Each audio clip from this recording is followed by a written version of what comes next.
Hi again, everyone. I'm Mark Walmsley. I'm the founder of the Arts and Culture Network. We're 150,000 strong now across our 8 LinkedIn groups. I don't get to meet everybody, as you can imagine, but when I do, it's a real delight and a pleasure. And Otto Plesner has joined me. Otto, thank you for joining me today for this quick interview. Thank you, Mark, for letting me be here today. Thank you so much for being one of our full members. As you know, we're entirely member funded so that we can remain independent. So it's great. It's very much appreciated. Now, in a slight departure from our usual interview format, we thought because Otto is absolutely committed to a project that he's working on at the moment with colleagues, I've been looking into it and it looks quite fantastic. And so I thought we'd dedicate 20 minutes or so to talking about that so that Otto can provide you with the backstory and the narrative to the art of memory.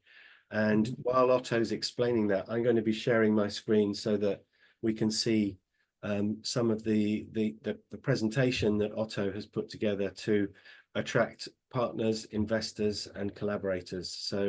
So forgive us, we're not doing the fantasy cultural year. We'll do that another time.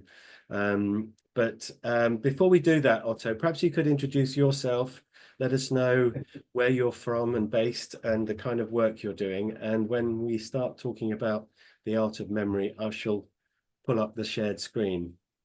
Of course.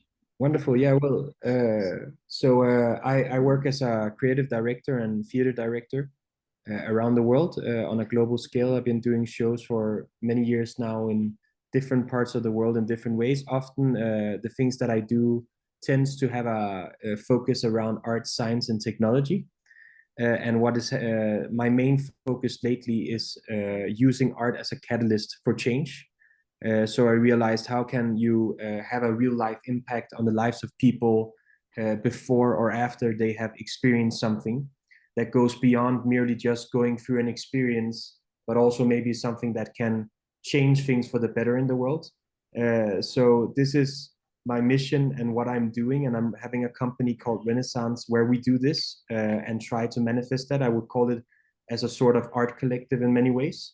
And right now we're working on a project, for instance, in Paris for Steinway, where we're capturing the brainwaves and signals of the pianist and the audience members as they play live. And we transform that into visuals that unfold on the stage that are based off of the emotions that they're experiencing in real time using AI. In Le Conrex in Paris. So that's just an example of what we're working on next to the project that we're going to talk about today, and a little introduction of my work. That's great. You're showing people what music thinks like. Yeah, trying Love to. it. Yeah, that's fantastic. I love that. Okay, that sounds like a wonderful project, but I was particularly interested in the art of memory because of the association with Alzheimer's. So I'll open up your pitch deck and we can work through that and you can tell us a little bit more about how that's shaping up, if that's okay. For sure, I will. There we go. So Okay, let yeah. me just move this so I can see it. There we go. All yours. Here we go. So my grandmother many years ago was diagnosed with Alzheimer's and eventually passed away from the disease. And during this time, I was very desperate to find a way to reconnect with her. So what I did one day was that I sat down and I wrote a song. So I took all the greatest memories and moments that I had with her, and I tried to put it into a melody. And the following day, I went back to the Alzheimer's home, and I sat down in front of her, and I played that song, and something magical happened because just for a slight moment in time, it was like my grandmother came back, and she remembered me. She remembered my mother and my uncle, and we all embraced each other. And I think it was the last 5 minutes I got with her through her lifespan in the end to reconnect and just have my grandmother fully there. And I realized something in that moment, that art is not just something that can inspire us or change our perspectives. Art is actually something that can also fundamentally heal us as human beings. And this was what became the seed to the art of memory. So my desire to sort of create an experience and show around it to kind of communicate and bring up the awareness around Alzheimer's. Alzheimer's is a pressing issue globally.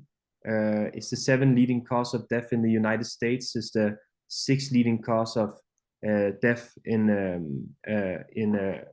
Latin America, I believe, and it's the 1st leading cause of death for women in the Netherlands. And the numbers are growing every day. There are still 10 million new cases every day, and expanding. So it's a problem, and it's projected to become even bigger of an issue in the future. And the scientists are not certain why this is happening. And my approach to it is that rather than just to make informations about it, I rather wanted to take an emotional approach. What if you can, through emotion, make people really deeply connect to what it is like for an Alzheimer's patient to go through what they experience on that journey, but also to really see the perspective of the caregiver? Because I find often there are some movies, for instance, made about Alzheimer's, but often it solely takes its perspective on what the Alzheimer's patient is going through. A recent example is the one with Anthony Hopkins, and it's wonderful as well. But the desire here in this show is also to see both sides, because it's a hard path for each side in different ways. And what we want to do in order to capture this is we want to create an immersive surrounding, so an immersive space that you place people inside. So it would be a multi-sensory experience, and we want to use music, scent, and a space, the immersive space, to kind of trigger the same senses as you do when you have memories. So to bring memories to life by triggering the different senses inside of this immersive space, where you're experiencing a story and a journey of a couple from the very first moment that they fall in love to the moment that she passes away from the disease. We see that whole span going through it. And what we do on the part of the visual side. So for the visual side of this show, we really wanted to do something different. And our desire here is to kind of also use and reflect and mirror real life things into the show itself, like kind of getting to the science behind it all. So therefore, we're capturing EEG scans and fMRI scans of Alzheimer's patients that are exposed to art and also to healthy brains. And we want to use that data. So the data inside of this is going to be used, and it will be portrayed throughout the show. So it's sort of like an art installation as well, with these kind of digital artworks that embraces you throughout the show to kind of deepen the experience of what these kind of memories are like, and interpreting it in some sense. But in all honesty, at the heart of it, it's also a story. And I think the most powerful part of that, in the way, is that story, taking the audiences into that emotional world of both the Alzheimer's patient and the caregiver, and offering that dual narrative that mirrors the journey of love, loss, and resilience. So we'll see through the patient's eyes, we'll see the gradual slipping of memories, while through the caregiver's perspective, we'll feel the heartache, the dedication, and compassion that Alzheimer's demand. And hopefully together, these perspectives can form a deeply moving story that kind of holds us to the present and capturing every moment. We already have written a script, so there is a script in place of 60 pages or so that unfolds this story. And this, what you're seeing here, is the immersive set design that we have been working up to create, to put people in the center of the performance. And what we'll also be applying in the performance is scent, so that if you're there and a memory is awakened and you see her memory kind of appear up on the screens, and maybe there's also music playing in the space, and at the same time, all of a sudden, when they're reminiscing about their past, walking through Japan, you can smell the cherry blossom as well, so that you're really triggering all the senses of people to kind of immerse them into the set of the show. And another reason also to add these senses is that for people that may be deaf or blind or have other sort of handicaps, they are able to also come in, see the art of memory, and maybe gain something from it that they normally wouldn't be able to, by implementing also these senses, so that it also becomes, in that sense, something for everyone. Mm. Um, for the partners involved, we have Tobias Gremler on board, amazing artist who's quite known worldwide for his work and art. He recently did the Anima in the Sphere together with Anima, and he's done a lot of stuff with Björk, especially, and other people. He's a wonderful digital artist who's coming in to try and interpret the data, and also to unfold a digital and visual narrative to the story, creating all these memories that we will see. And for the other parts of the team, we are very fortunate to have Anil Seth on board. He's a neuroscientist. We had Elliot Silverman. He's in the medical industry, giving advices on this end. And we have Tobias Larsen, a very talented writer, who's on the show as well. And we have Mark Puncher, a producer from New York, who's worked with Disney and Sila Sveta and some big corporations as well, and really knows his thing of how to make it happen. And for the music, it's saying here, originally the idea was to try and reach Cody Fry, but at the moment we're actually working with someone else. His name is Adrian Berenger, and Adrian Berenger is a very, very, very talented composer. You can check him out online. I'm sure that you'll know him if you search him on Spotify. He's this guy that you'll hear it on Instagram, and you probably heard his songs a million times, but you just don't know that it's actually him that you're hearing. Yeah, that is like, yeah. Yeah, it's great. That sentence that you just adapted and read out to us was the one that leapt out of your presentation for me. So I think this is great. The idea of having creating those memories, or bringing back those memories.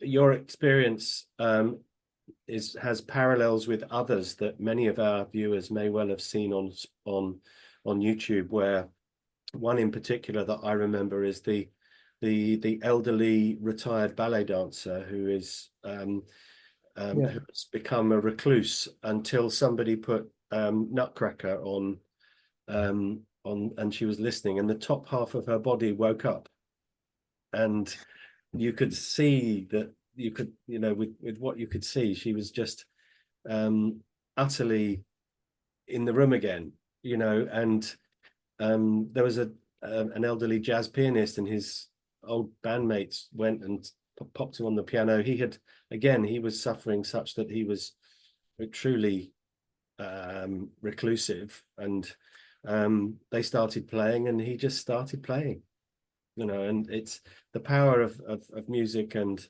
in those circumstances, and other inputs and senses is incredible. So I think this is wonderful. Now, I know that there are certain tasks that you've got ahead to bring this to a willing and happy audience. So tell us how we can help here. Well, at the moment, I am looking for several things. So I'm looking for partnerships and sponsorships in particular, to be able to kind of bring the project alive. One part is I am also looking for a venue. It's not necessary to have a venue, but having a venue would also help the project along greatly, to have a place so that people that would like to sponsor or invest would have an idea of where this is going to take place and how it's going to take place. So for me, I've been really wanting to find a theater institution, perhaps, or another kind of more could be a more innovative space that is explorative in the kind of performances or things that they want to put in their space. An example would be Art Tech House, or spaces like this, that might be willing to come on board on the project and like partner on it. And maybe even sometimes some institutions, they do want to also help in order to put down some efforts in helping to get the funding together. And another part is sponsorships. I mean, in essence, we're really looking for the first seeds and investments from any side to kind of start bringing the project to life. The good news is that there's so much that is already done. The scripts are there. The set design is already from our team in-house. The visuals are, of course, not there yet, but would be created in any sense. And we have created already some visuals using AI as well. The scent company is already in place. The talent is in place. The script is already written, a first draft of the script. Of course, it will need more revising and more versions, but the first script is there. So there is a foundation. So a lot of things are already there that normally you'd need to put a lot of money and development into getting that done. And even actually, I'm starting up on part of the music with the composer here next week. So that will also kind of be running along.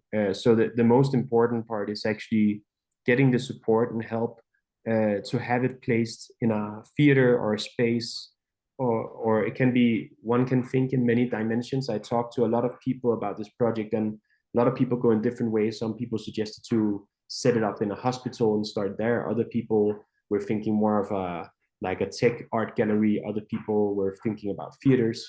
So I think it has potential to live and breathe in a lot of different spaces, but the most important part is where to start and how to kind of start getting in the initial sponsorships to bring it to life little by little. So ideally, where would that first venue be? In what country? I think ideally for me, it's either in London, or it could also be in a part of United States. And I'm not sure exactly which city in the United States would be the ideal match. But the reason that I'm mentioning those places is mainly due to the fact that Alzheimer's is very, very present and a big problem in those places. I mean, in the United States, they have a huge problem with Alzheimer's and it's growing. So it's very, very relevant for them for this. And also in London and in England, Alzheimer's is a pressing issue as well. So I feel that that would be great places to start, since there is also really an interest from many parts to kind of make it happen there. Yeah. Without giving the game away and without being too open about it, how have you structured the requests for investment or sponsorship? Is there more information that people can find out? Do you know how much you need to make it happen in the first place? And what kind of level of support were you hoping to achieve? Because that'll be the next question that people will ask, I'm sure. Yeah, that's true. So we have budgets for everything. So what I've done is that I've made it into a scalable matter. So there's scalable parts. There's a smaller version of the whole show itself. There's a medium kind of size and a bigger size. The reason I've done that is because from talking to a lot of different people, a lot of people are giving me different directions. Some people, they tell me, no, you need to seek a higher amount of money if you want to talk to these institutions, because else it would just wouldn't make sense. And other people tell me to go very low in budget to start it up. So I'm getting mixed signals in terms of where the budget should be. The show is, in my opinion, the core in the story. The creative part is there. So in order to really do something like, and I'm talking about the minimum, I think is $300,000 to $400,000 ish. Then we're like in the smaller scale. And the reason that it's maybe for some people, this number could feel high, depending on where you're speaking. In Denmark, people feel this is a high number, but the reason that number is there is because of the visual universe, the application of technology that is required, the research, going out and using the EEG scanners to find people. That is a little bit costly, because you're basically kind of making a movie next to the show that runs with it. Which is also why the show becomes different, and also this whole immersive aspect and projectors and filling the whole room with that immersive technology. But it also, of course, costed some money. The larger scale I've been up at is $1.7 million, but that is about a large scale. So then we're talking for a big theater with all the equipment and with the most expensive composers and all that kind of stuff, then we're really in the higher end of it. And I believe that it can be done, for my part, it can be done from a much smaller budget to begin with, because in the end, the important part for me is to do it. Whether it's and even can be that it's even lower, and you find other ways to incorporate the people that you want. I do believe that having a fair amount to start off with is good in the sense of making something truly spectacular, I would say. And also the part that makes it demanding in this case is that you need to have it run. It's with actors, you need to have rehearsals, you need to have a space, you need to have a venue, you need to rent it, and all these things is add up cost very quickly. And Mm. that's why I would say $300,000-$400,000. We're talking more about a immersive experience than a show itself. And if we go a little higher, like let's say 700,000 or 800,000, then we're talking about a show with actors as well. And this is my experience so far. But it can be that I mean, if there's a venue that puts down the place and the cost of the venue is not incorporated into this, then that changes a lot because Yeah. it's a huge cost as well. Well, we'll do what we can to help you here. I think it's a wonderful idea. I can think of so many people benefiting from it. I can think of big brands and organizations and foundations who would want to be aligned with this. And as you say, we're an aging population. The first person to reach 150 years old has already been born. If we carry on extending our life expectancy at the current rate. So I think it's great work, Otto. Thank you so much for sharing that with us. Where can we find out more if we want to find out more? You can email me and I can send over everything. There is not a website yet for it. Okay. There is an Instagram, but it's a little bit minimal information. Else you have the deck as well, Mark, and you're Yeah, welcome. we'll make this presentation that you've just seen available for download on the profile page that we create for Otto on the website, and with links to Otto as well. So if you can help either directly or indirectly, do please get in touch with Otto, because it's a project I believe that deserves our support. So Otto, thank you so much for talking us through what goes through your impressive mind. It's been lovely to speak to you, and we'll do the other fun things that we do in our interviews on another occasion, but I wanted to get this in the can so that we can get this out there as quickly as possible. So don't rush off, but for the time being, thank you very much for telling us about the art of memory today and for being one of our full members. It's very much appreciated, Otto. Thank you. Thank you, Mark. Thank you so much.